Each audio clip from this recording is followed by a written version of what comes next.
Have you ever made a promise to yourself only to break it almost immediately? You set the alarm early, determined to start your day with a run. But when it buzzes, you hit snooze. Again and again. You plan to finally sit down and work on that big project. But instead you find yourself deep cleaning the fridge, organizing old emails, or watching videos of animals doing funny things. You decide with absolute certainty that today you will be patient and calm. Then, a slow driver, a long line, or a misplaced comment sends you right over the edge. It's a universal experience. That gap between who we intend to be and who we actually are in the moment. We usually call this failure. We blame our laziness, our weak willpower, our lack of discipline.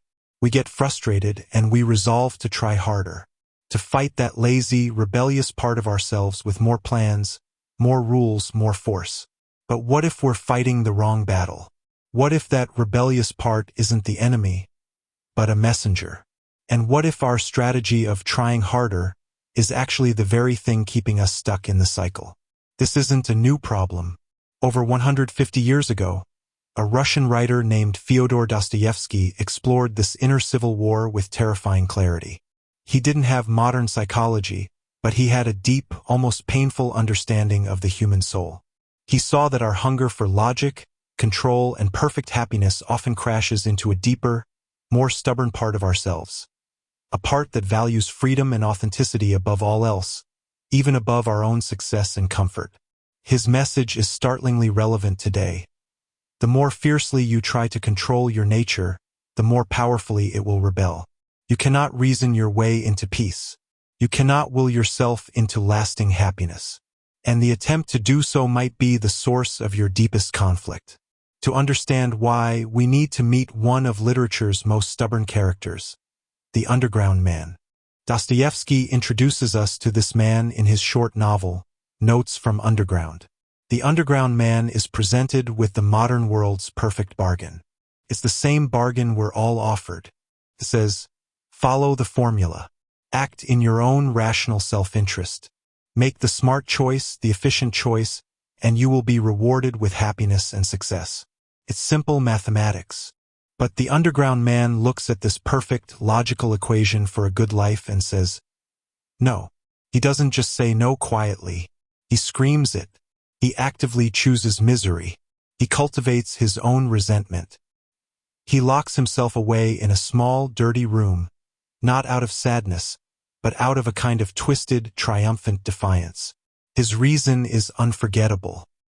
He declares that he does this to prove he is a man, and not a piano key. Let that image sink in. A piano key. What is a piano key? It's smooth, passive, predictable. It has one function. An external force, a finger, presses it, and it produces a single, expected note. It has no say in the matter. It has no freedom. Its entire purpose is to be pressed and to react perfectly every single time. The Underground Man is terrified of becoming that key. He fears that if he always does the right thing, the reasonable thing, he will lose his humanity. He will lose his right to be irrational, to be messy, to be difficult, to choose. He would rather be free and miserable than be a comfortable, well-played note in someone else's song. Even if that someone else is society's logic or even his own rational mind. Now, you might think, that's just a character in a depressing old book. But is it? Listen to the echoes in your own life. But there's a whole other staff in the building.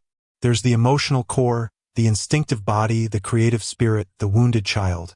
These parts don't communicate in spreadsheets and to-do lists. They communicate in feelings. Fatigue, anxiety, sudden cravings, inexplicable sadness, bursts of joy, and that stubborn urge to rebel. When the manager makes a grand, logical 5-year plan without consulting the rest of the staff goes on strike. They don't argue in meetings. They sabotage the plan. They show up as procrastination, as burnout, as unexplained illness, as self-destructive habits, as a rage that seems to come from nowhere. Your procrastination isn't laziness. It's often the part of you that's terrified of failure, or feels overwhelmed, shouting, "Stop!" Your anxiety isn't a malfunction. It's an overactive protector, screaming, Danger. Even when the threat is just a difficult email, your midnight snack isn't just hunger. It might be the part of you that feels deprived, not of food, but of comfort, of pleasure, of a break from being good. This inner rebellion isn't trying to ruin your life. It's trying to save it.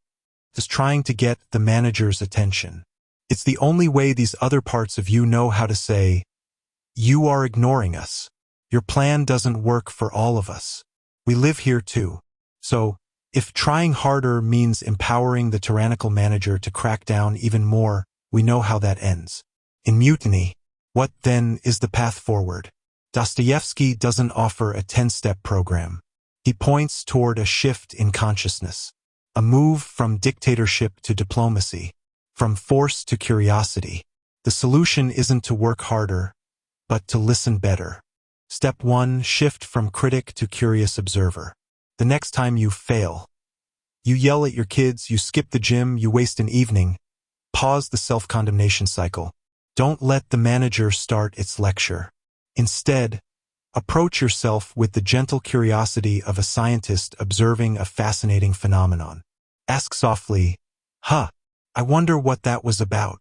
Not, "You idiot, why did you do that?" But, "What was happening in me just then?" This simple shift disarms the war. You're no longer fighting yourself, you're investigating yourself. Step 2. Decode the message behind the behavior.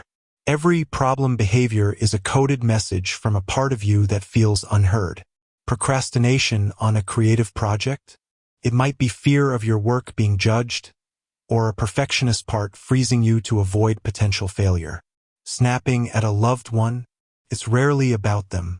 It might be a sign of your own unmet need for rest, for respect, for help you're afraid to ask for. Ask the feeling. What are you trying to protect me from? What do you need? You don't have to obey the feeling, but you must honor its message. Just the act of listening often calms the rebellion. Step 3. Make peace with your inner underground man. This is crucial. That rebellious, self-sabotaging part of you isn't evil. It's a freedom fighter. Its methods are crude, but its intention is pure, to protect your autonomy. Instead of locking it in a mental dungeon, give it a harmless outlet. Schedule irrational time. Take a spontaneous drive with no destination. Dance badly to a song you loved at 15. Buy the silly trinket. It's a way of saying, "I see you. You matter. You can have this little piece of the steering wheel." A part that feels acknowledged is far less likely to stage a coup. Think of your psyche not as a machine to be controlled, but as an ecosystem to be tended. You are the gardener. A gardener doesn't scream at a rose to bloom faster. She doesn't pull on the stem. She learns what the rose needs. This much sun, that type of soil, water at these intervals. She provides the conditions, then she trusts. She works with nature, not against it. Your willpower is the water, essential but overwhelming floods destroy roots. Your discipline is the sunlight, necessary for growth but too much direct. Harsh light will scorch the leaves. Your constant self-criticism is like pouring poison on the soil, wondering why nothing thrives. Dostoevsky's own life was a testament to suffering and the search for meaning within it.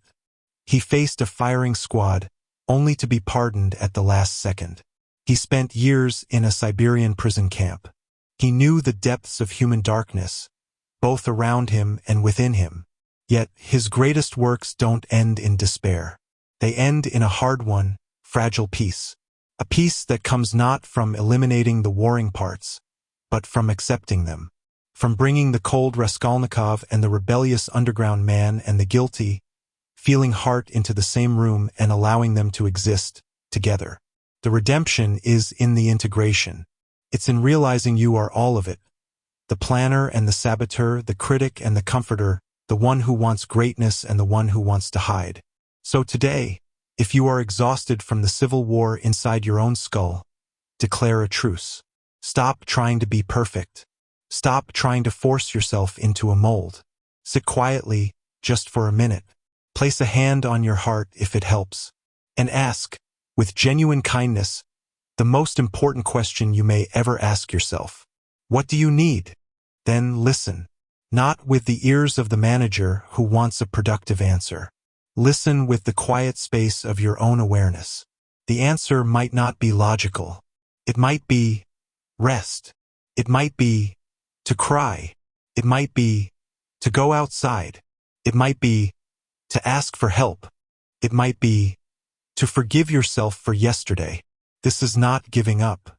This is the beginning of true strength. It's the shift from a fragile, forced perfection to a resilient, authentic wholeness. You are not a piano key, destined to play one note when pressed by the expectations of the world, or even by your own demanding mind. You are the entire, complex, messy, beautiful instrument. You are the piano, the musician, and the song all at once. The goal is not to silence any part of the music. The goal is to hear it all, to learn its themes, to understand why the dissonance exists, and to eventually, with patience and compassion, find a harmony that includes every single note of who you are. That is how you end the sabotage. Not by winning the war, but by making peace with all the soldiers. By thanking them for their service, even the difficult ones,